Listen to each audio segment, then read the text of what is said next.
You ready to call your next witness, please? Yes, sir. Next witness will be Bill Hilbert. Again, ladies and gentlemen, please feel free to stand up and stretch a little bit or whatever. We're going to be there for a while, so whatever you need to do. Thanks.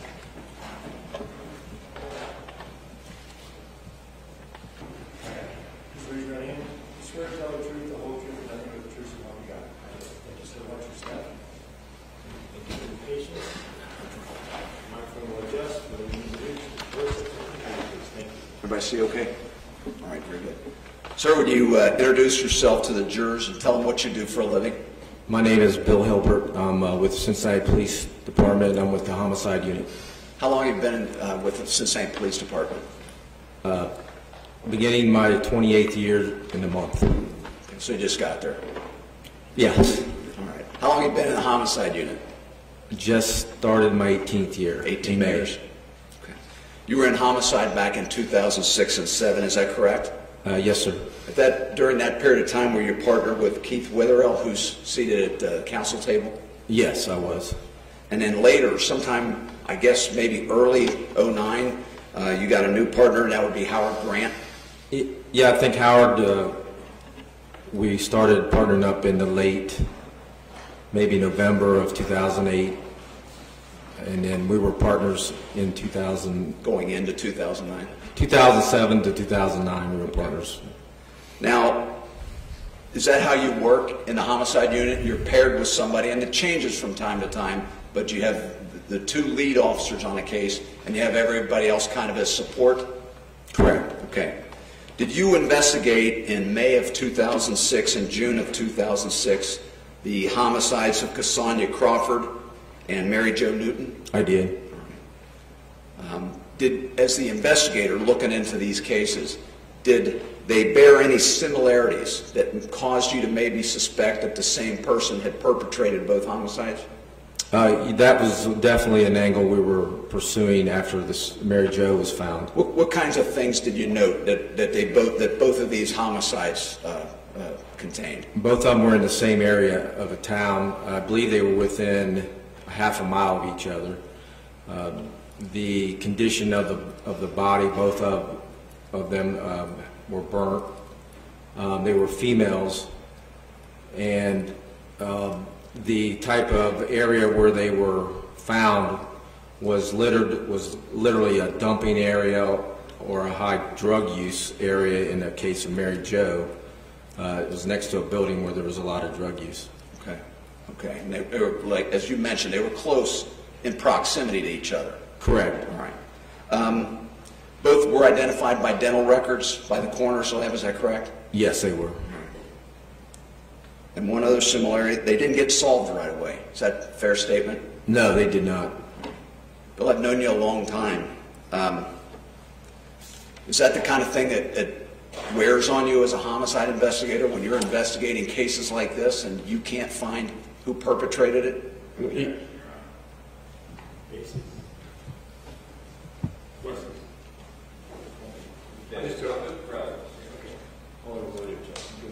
And that person who perpetrated the crime is still out there? Mr. Gibson, I'm sorry. I can't see it. I apologize. Did you answer that, sir? I did not. Okay. Go ahead and answer. Could you repeat it? Does it wear on you when you're investigating a case like that and you can't solve it, you can't crack it, and you suspect that that person's still out there? Yes, I had a lot more hair back then, and it wasn't as gray. I probably weighed 10 to 15 pounds lighter. When these two cases didn't get solved right away, did you just set them aside, or where did they go? No, we actually kept the case file. It became enormous, the case files, at our desk, and then when Keith and I split up, he just went over to the next desk, and we had like a little area that we kept it, and we constantly were following up with information, with leads. Officers would call us with some information. People would call. You'd hear something in a courthouse that you'd follow up on. Okay. So there was slow periods, and but there was always some information coming in. Of those two cases, did you have a little more to go on with Cassandra Crawford's case than you did with Mary Jo's? We did. Okay. People saw her shortly before she disappeared as opposed to Mary Jo. Correct. Is that fair? Yes, and there was also a phone call. That she's Like talking we could to you. pinpoint a time at the last time she received and actually responded to a phone call. As an investigator, you were aware that Cassandra Crawford should have had property with her. Yes. Was any of that property found on or around her body? No, it wasn't. What kind of property are we talking about? Well, there was her cell phone, which we actually put minutes back on the cell phone and kept pinging it, and it pinged for a couple days in the same area. So you didn't find the phone, but you No, called the provider? We searched the area for the phone. Okay. Also. So you called the provider and had them put minutes back on the phone? Correct. What's the point of that? How does that help you try to find? Well, there's this two person? different. If whoever took the phone would make phone calls or receive phone calls, we would be able to follow up at that angle. But the more important thing for us, I think, was the actual pinging of the phone, which is.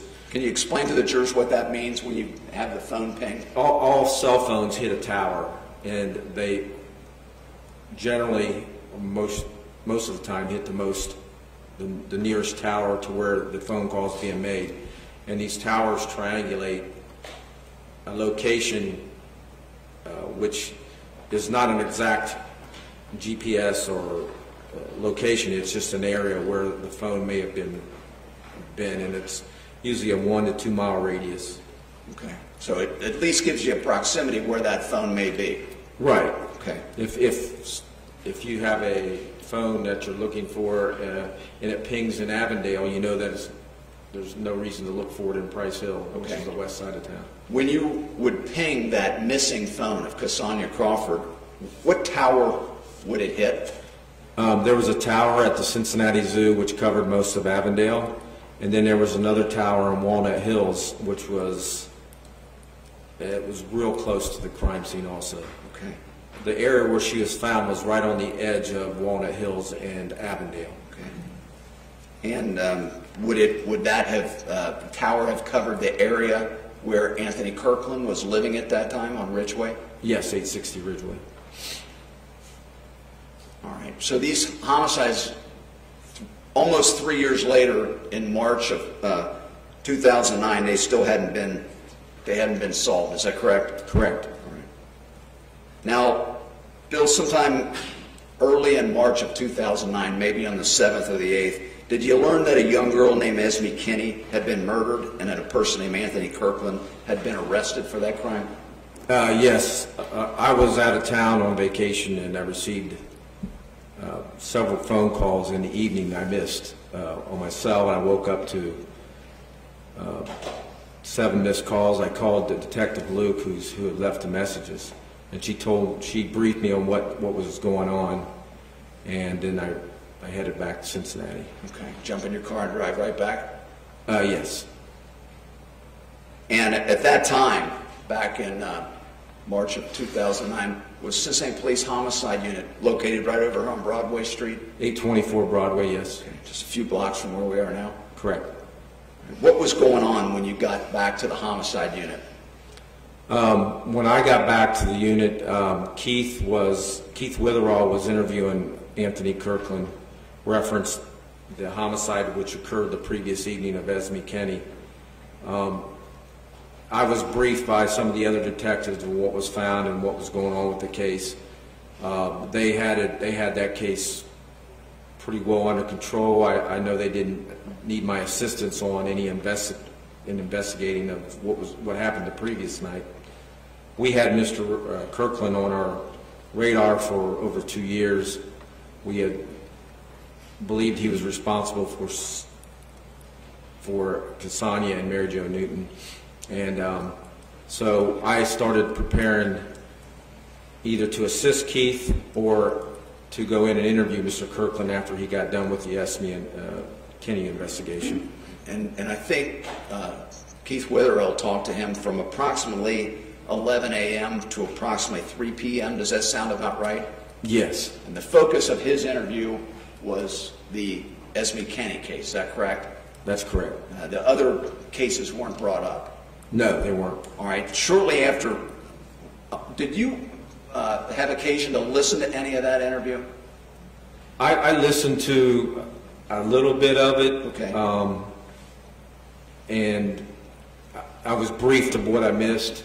It was obvious Keith had control of that interview, and I felt like I didn't want to know any more about the Kinney investigation.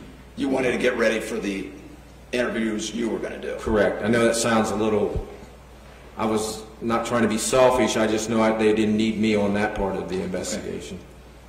So you got your files on Cassandra Crawford And Mary Jo Newton Yes. and started going back over it, making sure you recalled it all accurately? Correct.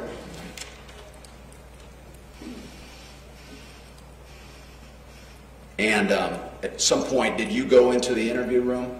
Yes, I think I got in there around 4:30 in the afternoon. Okay.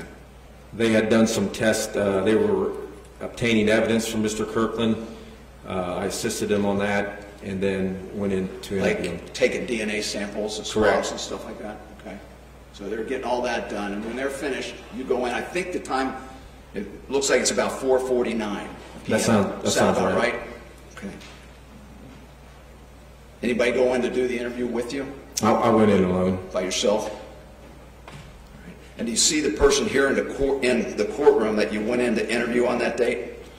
Yes, he's seated at the defense table with the brown plaidish tie and a striped shirt. All right.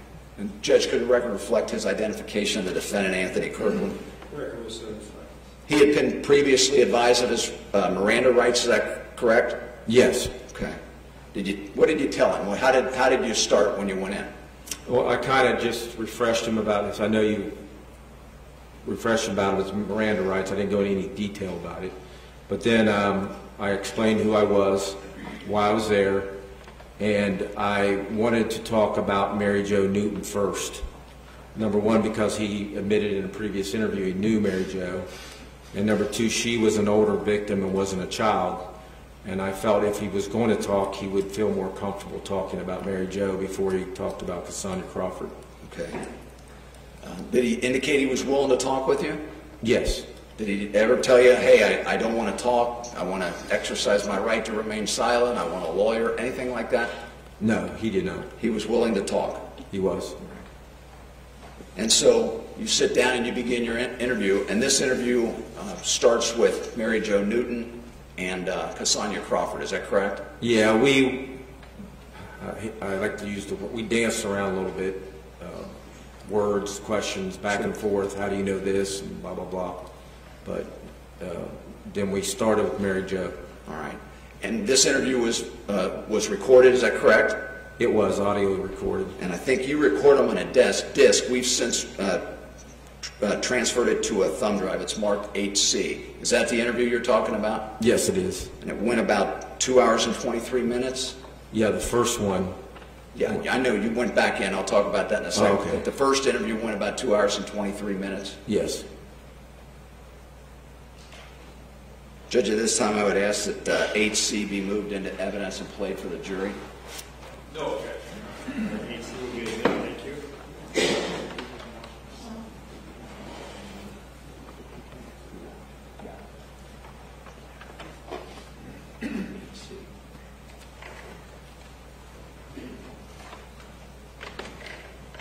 She's setting that up, ladies and gentlemen. We've been out here for about an hour. I think everybody looks pretty good. Everybody okay? Please, if during the course of this, raise your hand at some point. I will get back to you and take a break. Okay, we're not going to try to do a stamina thing, but we'll try to go for a while. Is that okay with everybody? Thank you all very much. Judge, we have Officer Holbert come over here so he doesn't have to sit on the stand for the whole thing. Get a chair for him, or we can get a chair. Please.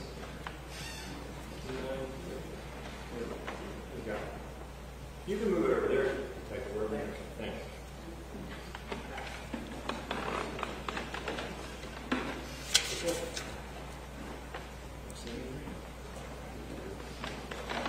This is going over today's date, 3/8 of 09, time now is 16:39 hours. I'm going in to interview Anthony Kirkland, the record I went through last night to cover homicide.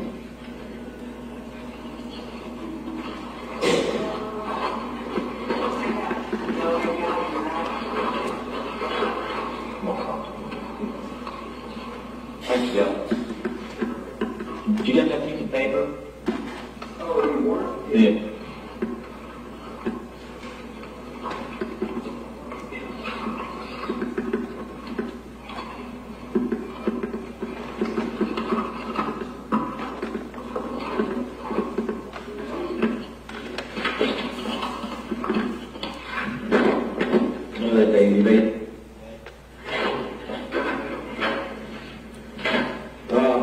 My name is Bill Dover. I'm probably more familiar with you than you are with me. I'm trial investigators and scientists in charge of this case and a couple other cases. What we just did is we conducted a search warrant, and this is your copy. We were looking for things related to the crime last night. Okay? Now, I know the other detectives have been talking to you. You're still, nothing's changed. You know, you're advised your rights. But what I want to talk to you about is what's going to happen from here, okay? I know you've been in the system before, you've been in and out of prison, so you pretty much, yeah, go ahead. You're going to be charged for murder of that young girl last night, okay? There's a lot more evidence that we found, and we can connect directly to you. And I really don't care what you said about that at all. That's their investigation. I'm going to let them handle it, okay? I want to talk about what Keith has talked to you about in the past. I was Keith's partner for 2 years. I was out of town last night. I came in town. That's why I just got here, okay? Got here about a couple hours ago. I've been investigating the death of Cassandra Crawford and Mary Jo Newton. Now, when Keith talked to you the first time, I know that you mentioned that you knew Mary Jo or saw her around. You know the two girls I'm talking about? Mary Jo. Okay. Right. How did you know Mary Jo? Met Mary Jo.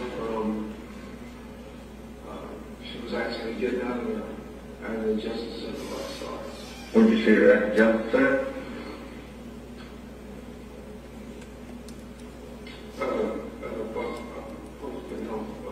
What bus? Where at? Johnstown, across the street from the Justice Center. Was it around the time that the same year that she went missing and that we found her, or was it a different time? I mean, how many years prior to that have you known her besides? That was around, was it June of 06, or of the year that she died? 2006? Yeah, found her about 11. Did you strike up a conversation with her? Did you know Mary Jo? What'd you talk about? We called her Mary. Called her Mary? We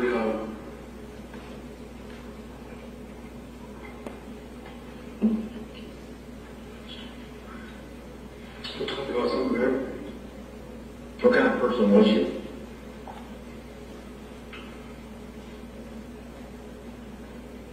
Mary. I know, she was kind of down on money. Mm-hmm. I know that. Well, I know that she was a prostitute, or she did things to support a drug habit, so you don't have to mince words there. You're not talking bad about her when you say that or anything. It's the truth, and I just don't be afraid to climb that little mountain there. Mary, I mean, I can't say anything bad about her. Mm-hmm. I can't say anything bad about her. Because I can say that I either meet up like on the weekends or something. Where would you meet up at? So you can be on Hamilton Avenue Mm-hmm. or meet her downtown. Where at downtown? Over by the library on Nazareth Charles. I meet her down there. Would you pick her up in your van, or would you just meet up with her? I mean, you were driving Robert's van at the time, weren't you? Who's? Robert, I had my own car. well, what was that? Was that the van, or was that your dad sitting there in the van? Clarence?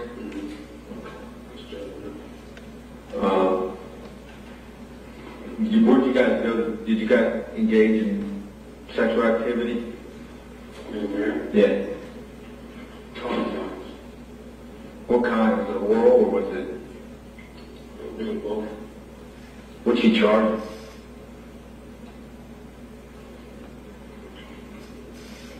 Usually we marry with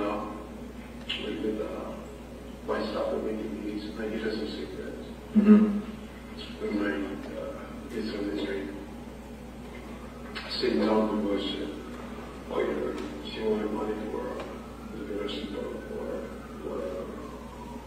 And there wasn't anything that was just said. Okay. Well, how was she? I heard she was kind of mouthy. She'd get you mouthy sometimes and tend to piss people off. Is that true, or?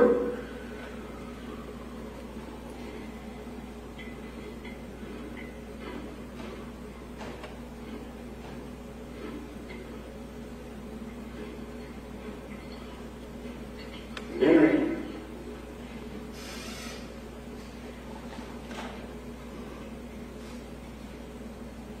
I'm trying to remember if there was a time like that with us when things got out. I mean, I've heard some people say she didn't, and don't be offended, but she talked bad about black people to their face, but she don't have sex with black people. Did you get that impression from her, or that she, I mean, several people tell me that, and I'm like, well, that don't make sense to me.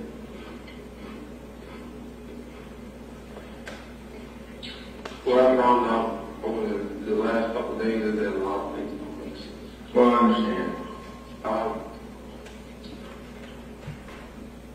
Mary, I mean, I know she told me she loved to have sex. She loved that. But Mary did what Mary wanted to do. Well, how did she end up over in Avondale? I never had her over there. I had all her business being done downtown or up on College Hill. You know, did you ever see her over there by your place?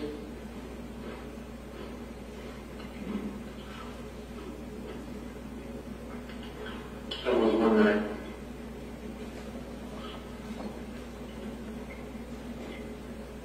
When Mary wanted some dope. Mm-hmm. And I didn't have money to give. Right.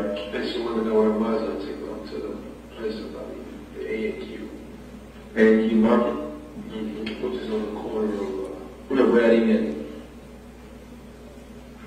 Reading and Hale, or no, what's that? Is it Hale or it's right there by where Blair, across from Blair on that road. Was that?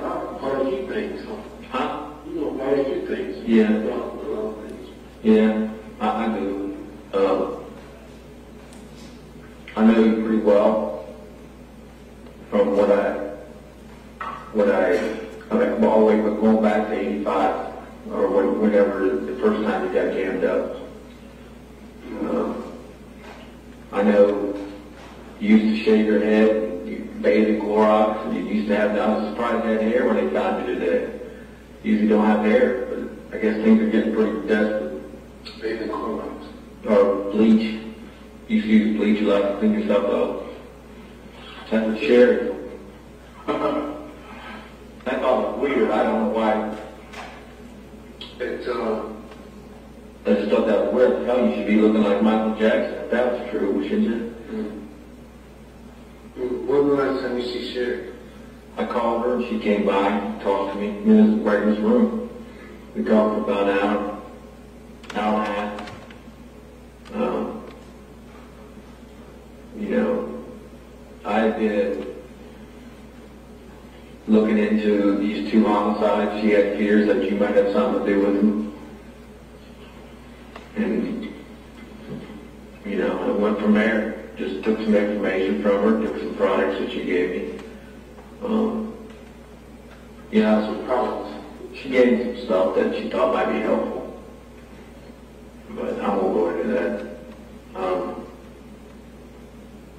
You know, I think she had mixed feelings about you at the time.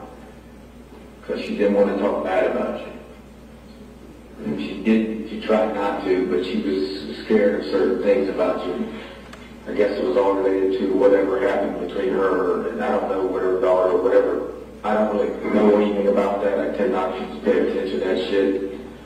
Because personally I know how it gets with women sometimes. The imagination and all that other shit. But I've been, for almost 3 years now, I've been working Mary Jo's case and Cassandra's. And I'm trying to figure out if you did it or not. Reference last night, you know what's going to happen. It's not going to turn out good for you. The only hope that I have is that I can clear, if you have any conscience to clear, that I can be here to listen to your clear conscience. I know that Roberta was at one time, and I still kind of believe very important to you. It's Miss Baldwin, I call her Roberta. Is that fair? She's very important to you. But number one is your son, Anthony. When your son was born, you had a purpose in life. I know that, and this is from Sherry, from Roberta, from everybody. That little boy means a lot to you. And it took him from me. I understand that. And fair or unfair, it happened. And you know, you can't repair what has happened in life.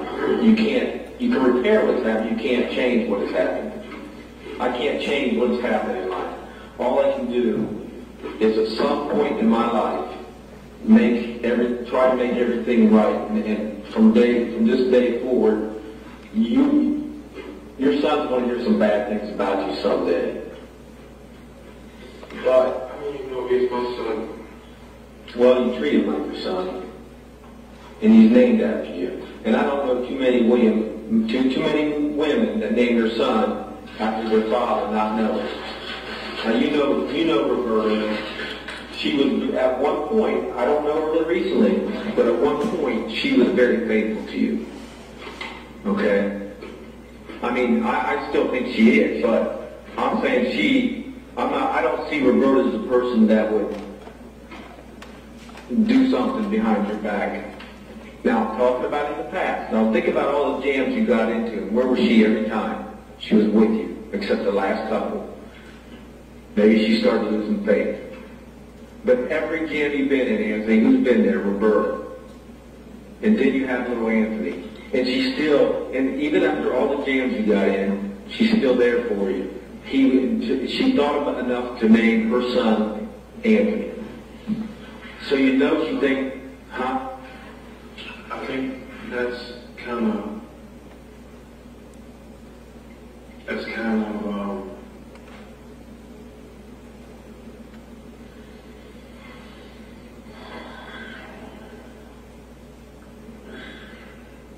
I know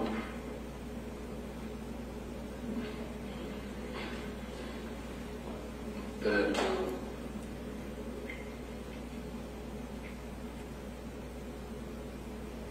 it could be right. But also I was hearing too many things. Here's another thing. I know that you deal with a lot of stress in your life. Maybe sexually, I don't know. But I know that you don't go around killing everybody you have sex with or kill people because you have sex or, you know what I'm saying? People are going to look at certain things one way. That's one thing I've never done. I look at the facts as they are presented to me. I know what happened on all 3 homicides. I just briefed on the one from last night. And I know the reason things were done. Okay, it's not because there's a sicko out there doing something to degrade women or something. You know what I mean? But my fear for you, Anthony, is your legacy. What are you going to leave behind? All you have left for little Anthony is the truth. And your mother. Your mother's very important to you also. I know you don't care for your stepfather. but your mother, and it used to be Roberta, and at some point Sherry, and nobody else means nothing to you, and Anthony, besides Anthony. I know that. It's always been that way. There's been nobody else there for you, man.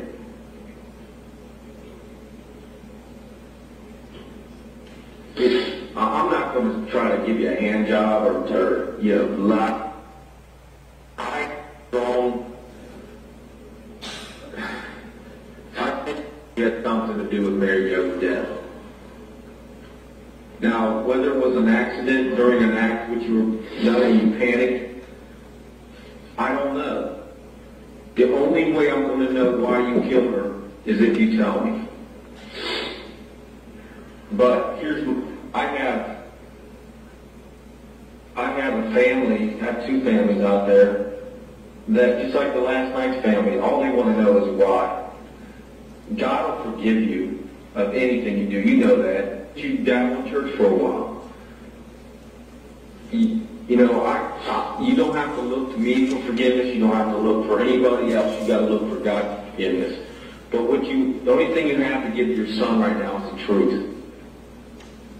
And someday he's going to know the truth of what really happened. And he's not going to want somebody else telling that story.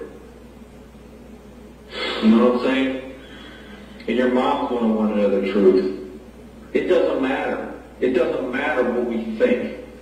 Because once these cases get over to somebody that doesn't know Anthony, like I know you, they're not going to care. And I just don't want, I want to know the story. I want you to tell me the story of what happened and what got you to that point in these cases. I mean, and I got theories, and I don't want to basically get theories. I mean, I'll tell you. I think that you, with Mary Jo, here's what I think. You had a relationship going on. You know, whether it was John, you know, prostitute, whatever, what kind of relationship, whatever. You know, I'm not. That's how Mary Jo chose to live her life. That's the way she chose to live her life. There's nothing wrong with that. But Mary Jo is a very stubborn, mean-spirited sometimes. And I don't know if you knew this, she had some paranoid schizophrenic issues. That's not a very good combination when it gets heated. Right. And if something happened there... Both of us. I know that. And she was on her medication. Right. But did something happen with you two that night? The last time we were together, and did something get out of hand? See, that's the way I'm looking at this.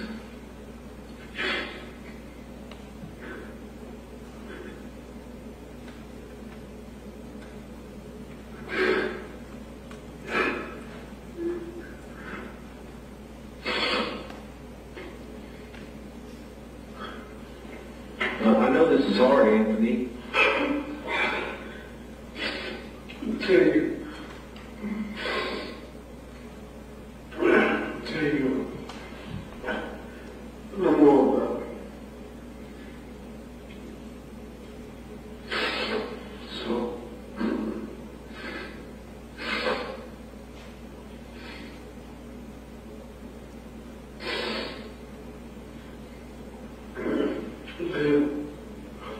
just take a deep breath and tell me a little bit more about you.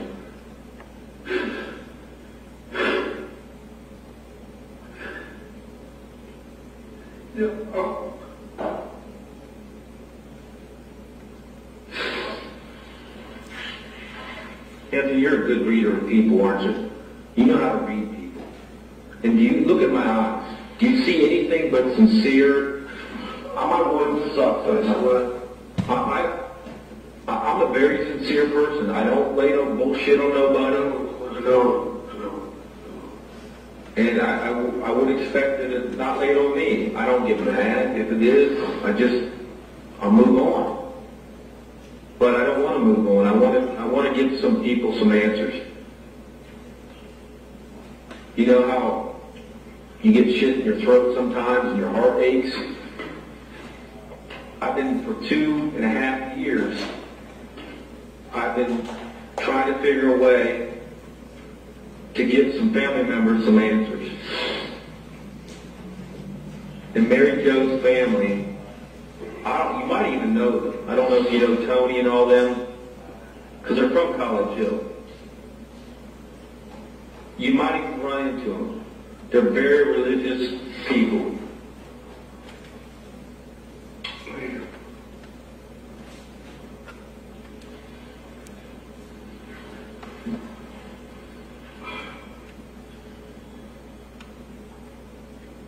It was,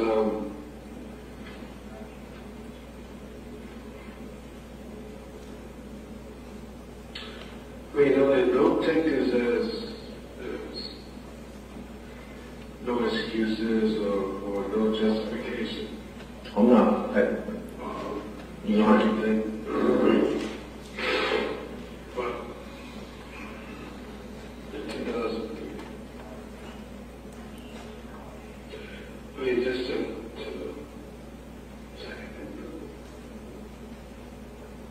you couldn't imagine.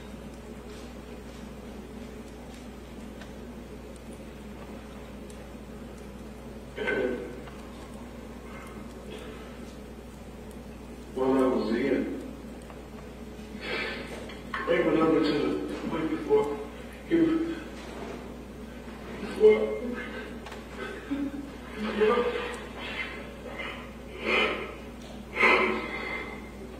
I was telling her that if Lord had if he is my son,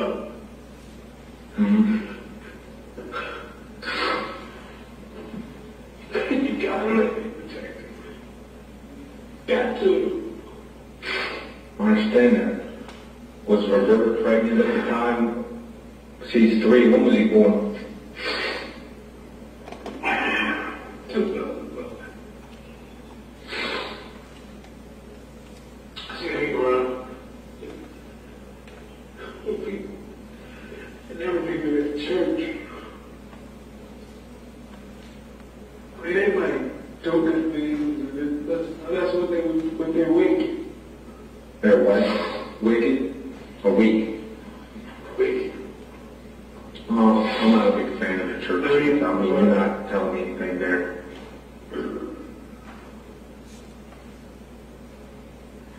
It's just that I really want I imagine that. Obviously, with Becky. right. I mean, Becky started kicking and talking because her and John was arguing and bickering. right. And you get put through the system, your past gets brought down on you. You have a lot of pressure, Anthony. I understand that. Okay, I understand what drives a man to the brink. But the man has to explain what put him over the edge. Because you owe that. You owe that to people. You owe that to yourself. You owe that to little Anthony. Because someday, little Anthony's going to have questions. Anthony, you're going to be in prison the rest of your life. You know that. There's nothing we can do about that. I mean, but your life cannot, all you can do is start from this day forward. And the only way you're going to be able to do that, you've been described as a person that can manipulate women and all that. No, you're not. You're just a person that is not understood by women. You're a person that is a very charming person. You had Sherry and you had 2 women that went over your heels on you at one time. You could snap your fingers, Anthony, and either one would come your beck and call. You know that. You're missing the point. Okay, don't listen to all this other. What I'm saying is, you're a person that women do not understand. But you're also a person that women fall head over heels over. Look, where did you meet Roberta? Church. Church. Right, we met her at church. And she was willing to look at you as a person and not what happened in the past. She accepted you for who you were for the longest of time. She loved you enough to have a child with you. And don't try to think this ain't your child. You know that's not true. What I'm just trying to do is clear the books, is trying to figure out What drove me over the edge? what happened with Mary Jo. What made you do what you did with her? What drove me over the edge in a lot of situations was, Let's just talk about Mary Jo.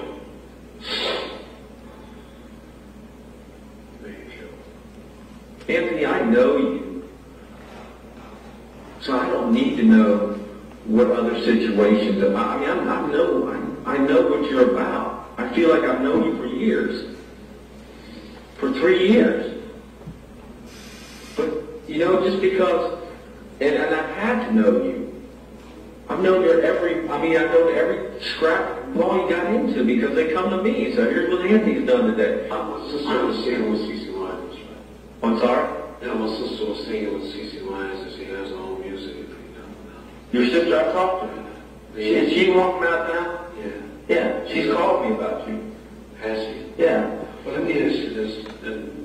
I don't know, I can't remember her name. Right. Because I got a file on these two cases long as this table. But do you understand? Do you understand what this is going to look like if you don't explain with Mary Jo? But if it isn't, okay, then that's what you need to tell me. What was it? What happened with you? Do you understand, Anthony? Your only shot is to tell the truth because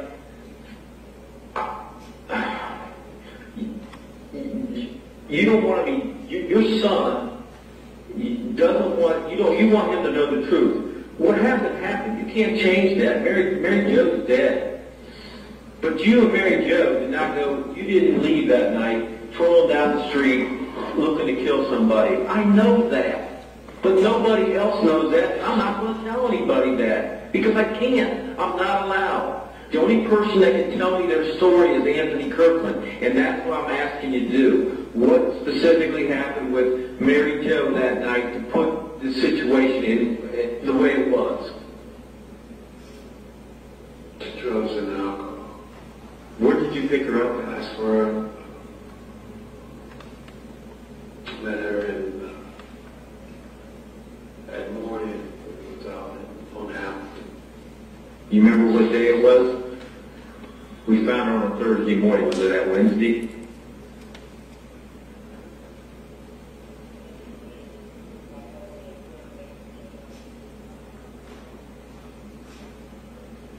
I think we made it loose when we picked her up.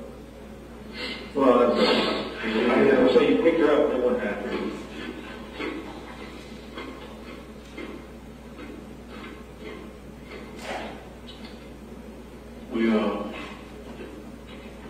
Let me take this.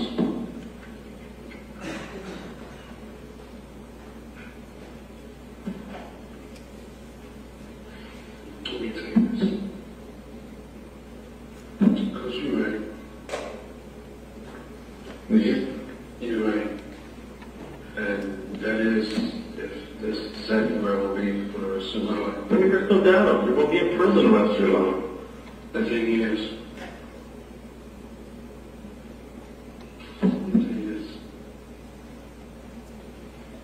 following it all went from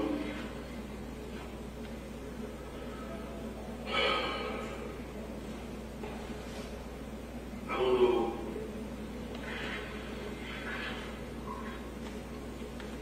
I'm not going to say that is a dual personality.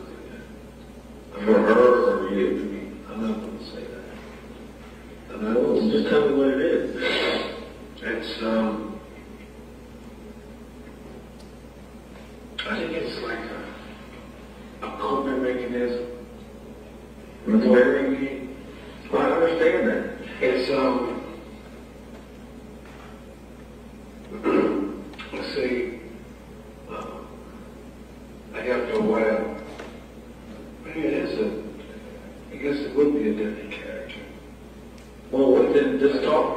what happened with this character then? A different character. What happened?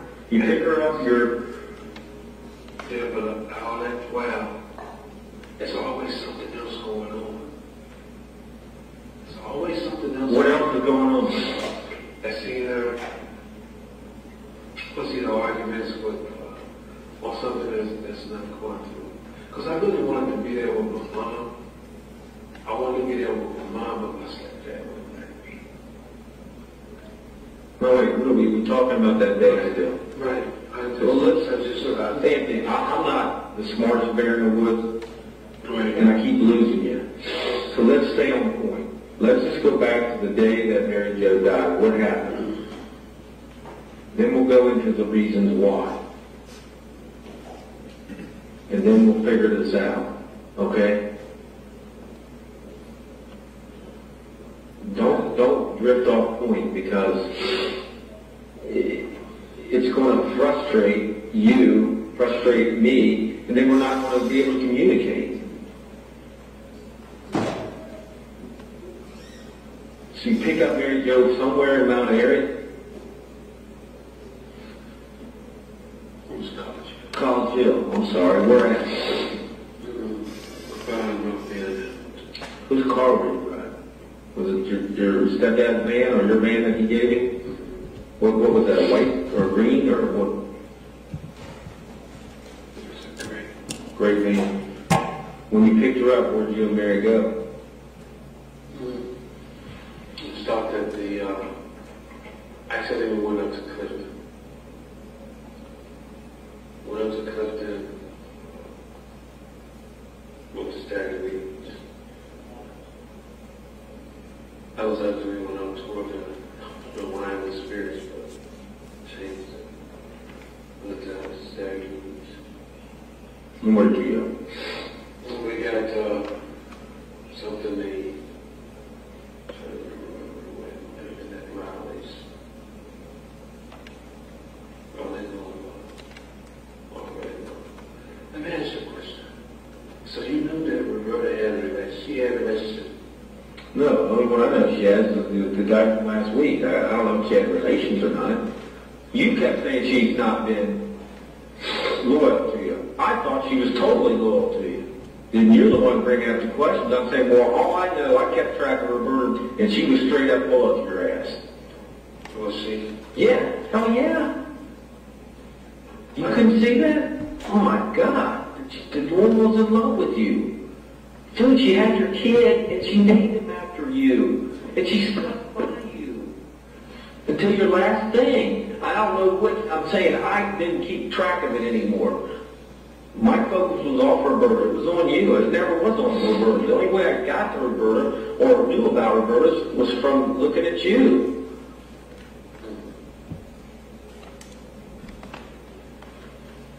But let's get back on point with Mary Jo.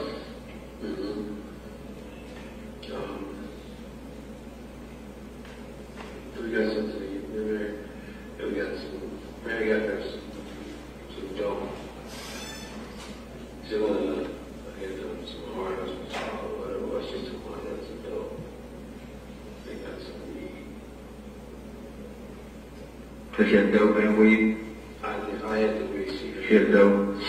And she didn't really drink much. Mm-hmm. But,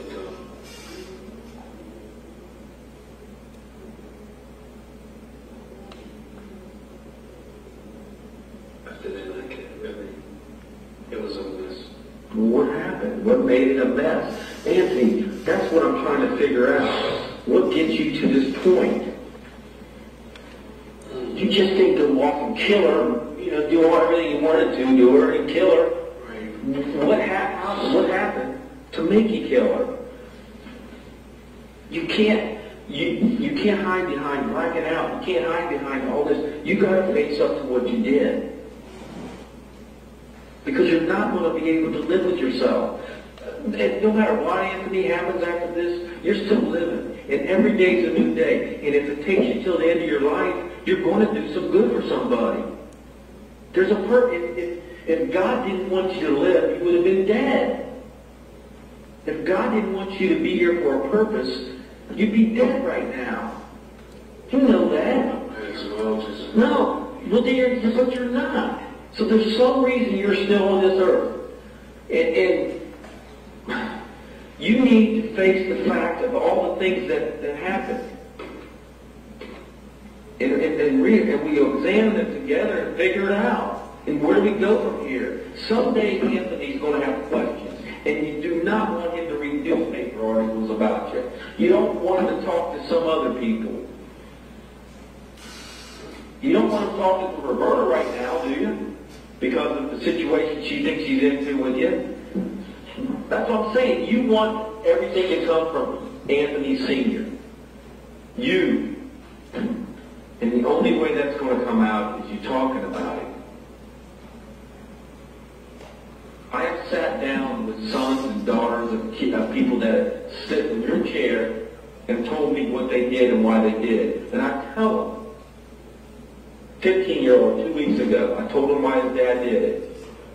Or what he told me, and I couldn't disprove it, and we didn't try to. Because he explained himself. He still went to jail. He paid for his mistakes. There's nothing we can ever do about that. I can't sit here and offer you a golden cloud or whatever. All I can offer you is a clean, free spirit and heart. And you can go on from here. And you can probably sleep for one night. I'm sure you haven't slept last week. You're living in the woods. That's how desperate you become. You've been hunted like a dog for a week. The only place you had to go, all the people you ever cared about have turned you away. It's not hard to figure out. I'm not a psychologist. I don't play one on TV, but you're not a hard man to figure out. My frustration here is that I know that you have something you want to tell me, and you want to tell it, and I laid my soul. I told you what I'm all about. I've told you what I'm all about. And I have exposed every angle of what I know to you. I've laid every card out on the table. I'm just telling you, I need to find out what happened to Mary Jo. So I can explain to the family what really happened when this comes down.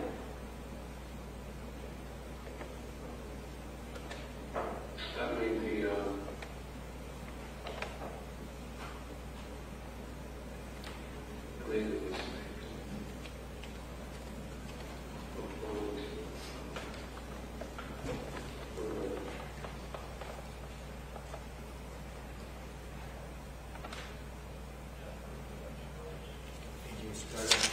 Ladies and gentlemen, thanks again for your hard work. We've been at it for well over an hour and a half now, kind of closing on 2. So I think it's time to take a break. You want to go back for a couple minutes? You want to do that? I think there's a couple heads nodding. All right, we'll do that. Here, real quick again. Do not discuss this case among yourselves. Do not permit anyone to discuss it with you or even in your presence.